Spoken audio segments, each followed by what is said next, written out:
49 वेळा हा प्रसंग झाला की लोकांनी किती जण जाईल? 50 लोक आहे.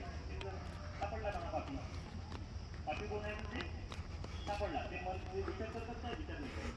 आणि महापापी सापडला त्याला काय करतात? खाली उतरून देतात. चल उतर उतर उतर आणि बस होती काय निघते पुढं जायला. आता बस पुढं जायला निघते. बस ग्रीस पर्यंत जाते न जाते हा तो पाहूनच राहिला. बसवर ग्रीस पडते आणि काय होते सगळेजण म्हणजे एका पुण्यशाली व्यक्तीच्या कारणाने किती एका पुण्यशाली व्यक्तीच्या कारणाने किती जणात ते जीवन वाचत होतं?